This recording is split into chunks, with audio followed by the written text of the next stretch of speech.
श्री श्री 1008 महामंडलेश्वर स्वामी आनंद काडसिद्धेश्वरानंद यांच्या महाराजांच्या आईच्या पुण्यतिथीनिमित्त व शिव मंदिर वर्धापन दिनानिमित्त श्री सस स्वामी आदिनाथ महाराज मिरजकर, सोपान महाराज भटकंबे, प्रणव महाराज, सुळेकर महाराज, कीर्तनकार साठेताई महाराज, मुसळे महाराज, अप्पू महाराज, तात्या महाराज, मांढरेकर महाराज आदी महाराजांच्या उपस्थितीमध्ये कार्यक्रम संपन्न झाला।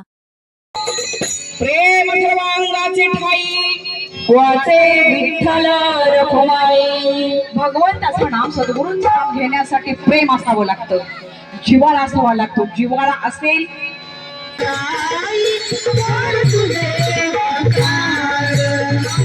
पहिले गरबी असता पहिले गरबी असता आई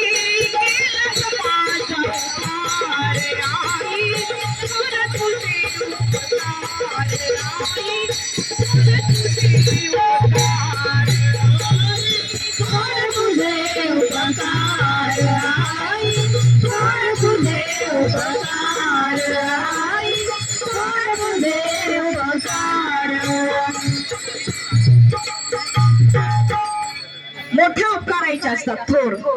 जगात तिन्ही लोकांमध्ये श्रेष्ठ कोण असेल तर आई श्रेष्ठ आहे, अशी ती माझी आई, प्रेमळ असणारी आई। खरोखर आई कशी असते? दुधावरची साय आहे, अगदी मऊ आहे।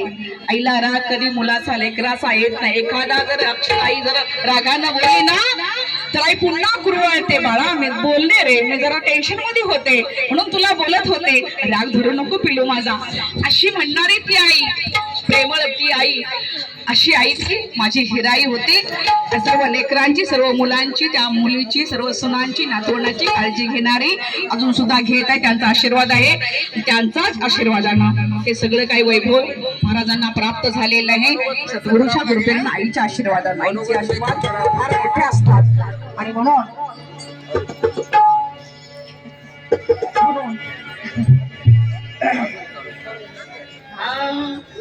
गुरु महाराज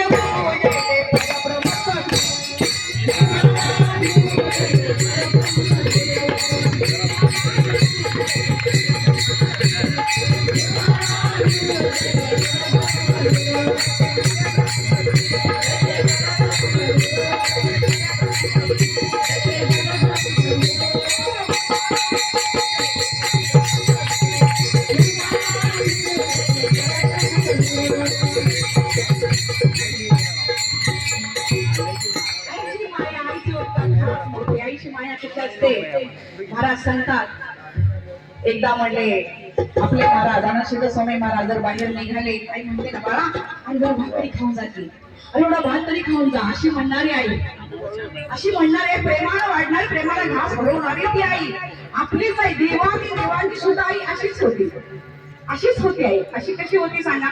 भगवान श्रीकृष्ण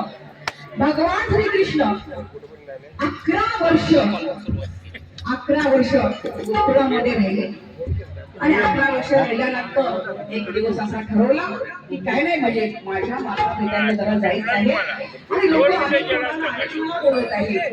11 वर्षाचं बाळ झालं आणि एके दिवशी दिवस ठरवलेला आहे की आता ह्या आई वडिलांना सोडून आपण जायचं आहे, यशोदा माईला, नंदराजाला सोडून आपण जायचं आहे। दिवस ठरवला, 1 महिना पुढे आहे। आईने ठरवलं माझा बाळ 1 महिना अजून पुढे जायचं आहे। दररोज गोड पंच पक्वान आई त्या बाळाला कृष्ण भगवंताला भरवते। आई म्हणते बाळा, अरे 11 वर्ष तुला सांभाळला, खरंच रे म्हणले हे मातृत्व वेगळं आहे, हे म्हणलेस तुला सांगण्यासारखं नाही बाळा, आणि जरा गोड खा बरं का।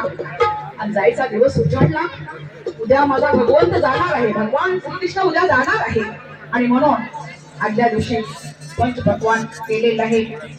आता म्हणले तेवढ्या गाया, सगळ्या गायचं दूध वगैरे, दही, दूध, लोणी, सगळं काही पदार्थ म्हणजे दुधाचा पदार्थ खूप असं म्हणले कोटी असे पदार्थ करून मांडलेले आहे।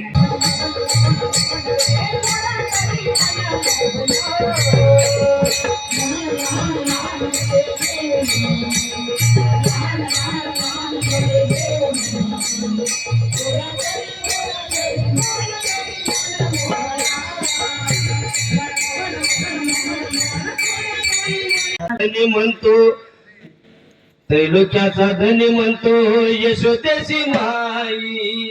त्रैलोक्या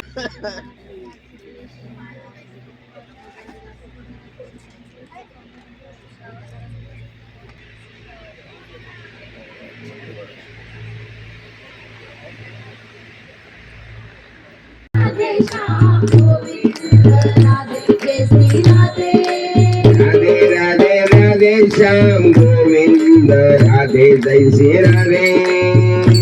सगळ्यांनी पुण्यतिथीच्या दिवस साजरा करायचे. कुणाच्या? आमच्या मातोश्रीच्या आईचं वर्णन केलेलं आहे सगळ्या ठिकाणी. आईचं खरोखर वर्णन थोड आहे. अरे या मातोश्रीच्या ठिकाणी, आमच्या लाडक्या बहिणीच्या ठिकाणी ब्रह्मा विष्णू महेश या महिन्यामध्ये जन्माला आलेत. कुणाच्या? अनुसयाच्या मातेच्या पोटी आलेत का नाहीत? आणि दत्त म्हणून त्यांची आम्ही पुण्यतिथ्या साजरा करतो. अरे ह्या मातोश्रीच्या आमच्या लाडक्या बहिणीच्या ठिकाणी हनुमंतासारखे देव निर्माण झालेत, रामासारखे राम जन्माला झालेत, भरत शत्रुघ्न जन्माला आलेत, सगळे देव जन्माला आलेत. आणि संत सुद्धा तुमच्या पोटी जन्माला आले. आणि तुम्ही किती भाग्यवान आहात, पवित्र आहात. आणि ते पवित्र राखण्यासाठी तुम्हाला हात वर करा म्हणतोय. तुमच्यासारखं या जगामध्ये शक्ती नाही, लक्षात राखा. तुमच्या ठिकाणी हनुमंत जन्माला आले, तुमच्या ठिकाणी दत्त निर्माण झाले, तुमच्या ठिकाणी तुकाराम ज्ञानेश्वर अनेक संत जन्माला आलेत.